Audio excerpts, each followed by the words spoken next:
Shalom sahabat yang dikasihi Tuhan Yesus, puji Tuhan kita bertemu kembali dalam kasih-Nya. Kali ini saya akan menanggapi hujatan dari si Ratu Entok ya.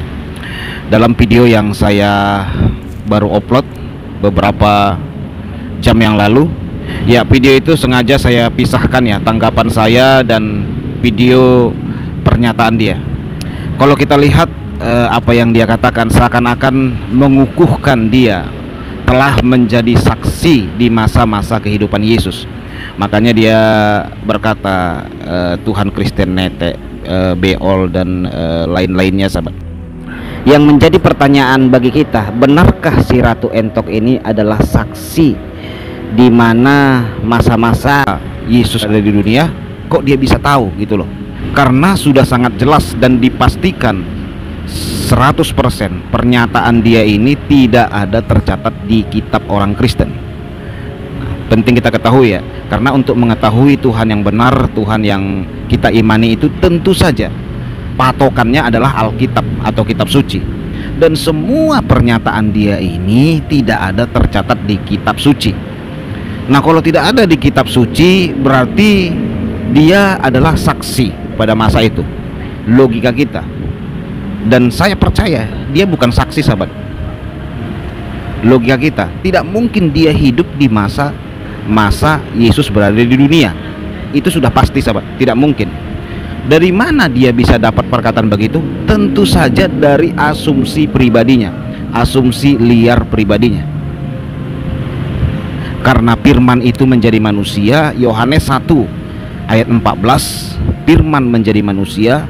Yohanes 3 ayat 16, karena begitu besar kasih Allah akan dunia ini sehingga dia mengorbankan anaknya yang tunggal supaya kita beroleh hidup.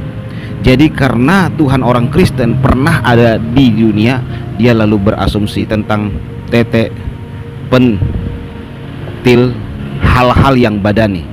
Jadi kalau saya lihat video ini, yang membuat dia tidak bisa menerima Tuhan orang Kristen itu, kata dia karena masalah ASI gitulah sahabat, karena ASI ya. Nah, yang menjadi pertanyaan bagi kita, apakah seorang ibu memberi ASI kepada anaknya adalah dosa? Kedua, apakah semua bayi itu pasti mendapatkan ASI? Tidak sahabat. Banyak ibu-ibu juga tidak menyusui bayinya. Ya, menggunakan susu formula. Ya, zaman dulu pun sudah ada begitu sahabat. Saya pernah dengar kesaksian dari teman saya. Katanya dia waktu masa bayi itu ada permasalahan dengan ASI ibunya, sehingga ibunya hanya memberikan dia susu cap enak kata dia ya. Nah, nyatanya dia hidup sahabat. Itu kesaksian dari seorang hamba Tuhan pernah saya dengar. Apakah semua manusia pasti lahir dari lubang anu yang dia katakan itu? Tidak sahabat, ada juga orang sesar. Kalau lahir pun dari lubang anu itu, apakah itu dosa? Apakah seorang ibu menyusui bayi itu dosa? Saya mau tanya kepada si Ratu Entok, jika seorang ibu memberikan ASI kepada anaknya adalah dosa, bagaimana dengan ibu-ibu yang ada di dunia ini?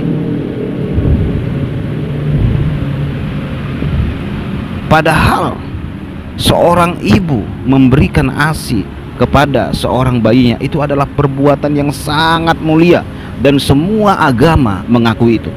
Jika seorang ibu memberikan ASI kepada bayinya, itu adalah perbuatan yang sangat mulia. Tidak ada yang bisa menentang itu sahabat. Jadi si Ratu Entok ini seakan-akan mengolok-olok tentang bagaimana Bunda Maria memberikan ASI. Ini asumsi dia ya, asumsi dia. Walaupun tidak tercatat di Alkitab.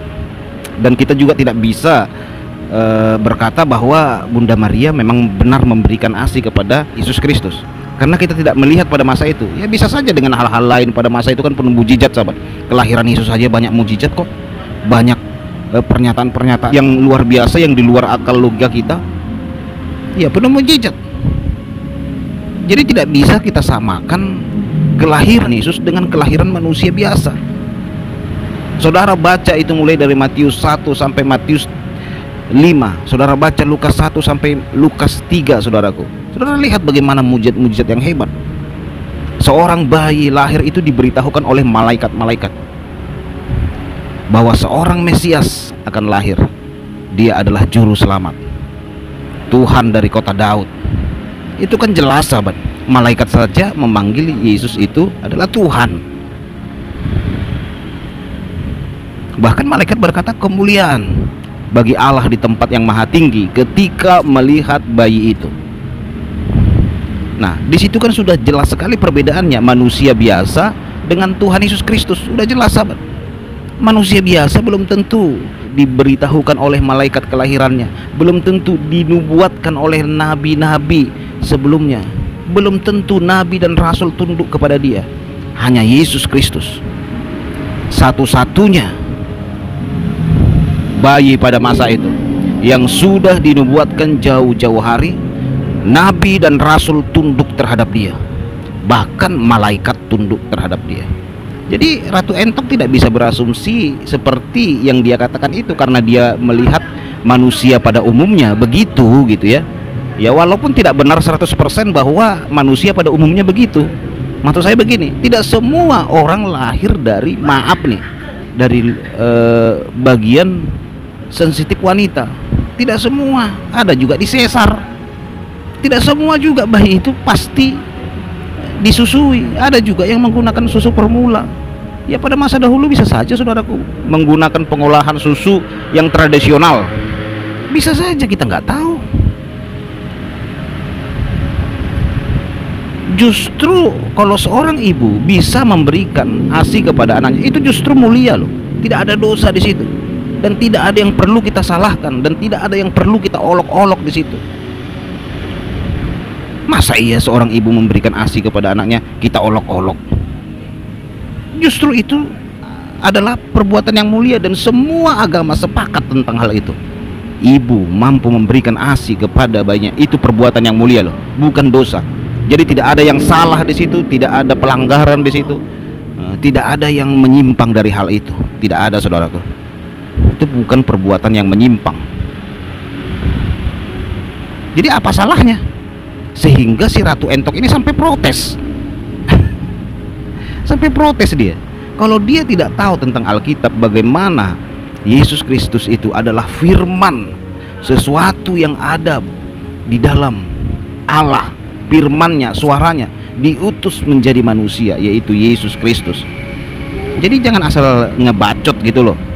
Kan Anda tidak tahu bagaimana tentang Yesus Kristus Tuhan orang Kristen. Anda kan nggak tahu. Alkitab kami sudah menjelaskan itu semua, Bu Ratu Entok.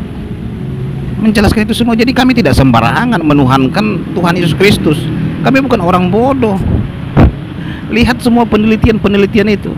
Orang-orang cerdas itu berasal dari agama mana?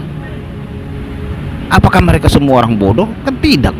Buktinya buatan temuan-temuan yang mereka lakukan kebanyakan kan dari orang-orang Kristen, Yahudi kan. Ya maaf nih Bu Ratu Entok, bukan sombong, tetapi itu fakta. Apakah mereka semua orang bodoh? Kan tidak. Karena mereka paham kitab suci dan mengerti isi kitab suci, makanya mereka jadi Kristen. Jadi tidak sembarangan. Jadi kalau asumsi dari si Ratu Entok ini ya berbenturan sahabat. Yang dia katakan itu sebuah kesalahan atau dosa, di mana letak dosanya juga? Akhirnya dia jadi menghina seluruh ibu-ibu yang ada di dunia ini yang mampu memberikan ASI kepada anaknya. Tidak ada yang salah di situ. Di mana letak salahnya kalau bayi itu bisa menetek? Di mana letak salahnya kalau seorang manusia itu maaf bisa berak? Di mana letak salahnya? Sekarang begini, apakah patokan Tuhan atau tidak Tuhan dari sebuah kepercayaan yang kita imani? Apakah karena dia tidak bisa menetek, tidak bisa maaf nih berak? Apakah kalau ada orang tidak bisa berak, oh berarti dia Tuhan begitu? Nah kalau ada yang bisa berak berarti dia tidak Tuhan, apakah begitu? Terus kalau ada orang nggak bisa menetek, oh berarti dia Tuhan. Kalau ada yang bisa menetek, oh berarti dia bukan Tuhan. Apakah begitu cara mengimani sebuah Tuhan? Kalau begitu cara berpikirnya kan jadi kacau. Nggak ada orang di sana nggak bisa beol, hebat tuh, wah luar biasa, jangan-jangan dia Tuhan. Apakah dengan begitu? Justru kalau kita bisa beol itu sebuah syukur dan keistimewaan seorang manusia, dan kita harus bersyukur. Tidak ada salahnya dan dosanya orang bisa maaf berak, tidak ada. Jadi ibu si Ratu Entok ini seakan-akan mengasumsikan kalau ada yang tidak bisa berak, ada yang tidak bisa menetek, ada yang tidak bisa makan, ada yang tidak bisa kencing, oh berarti itu Tuhan. Seakan-akan begitu. Seakan-akan kan begini ya, sesembahan itu tidak mampu berak, sesembahan itu tidak mampu kencing, sesembahan itu tidak mampu menetek, sesembahan itu tidak mampu melakukan yang lain-lain. Seakan-akan begitu kan. Betapa bobroknya iman kita kalau berasumsi seperti itu. Kalau Tuhan gak mampu berak berarti dia Tuhan, kan tidak begitu. Itu kan jadi salah cara berpikir kita kalau begitu, saudaraku. Namun demikian pun kita tidak bisa juga berasumsi tentang Tuhan begitu. Kita tidak bisa berasumsi seperti itu, Bu Ratu Entok. Kan kita tidak tahu pada masa itu, dan itu pun tidak tercatat di kitab suci. Kecuali itu tercatat. Jika itu pun tercatat, tidak ada yang salah juga dengan itu. Di mana letak salahnya itu? Kalau itu pun tercatat. Jadi karena itu tidak tercatat, saya rasa tidak pantas ibu berasumsi seperti itu tentang Tuhan orang lain. Gitu loh Bu Ratu Entok, untuk memahami Tuhan orang Kristen. Oke, itulah tanggapan saya mengenai pernyataan si Ratu Entok. Tuhan Yesus memberkati kita semua. Shalom.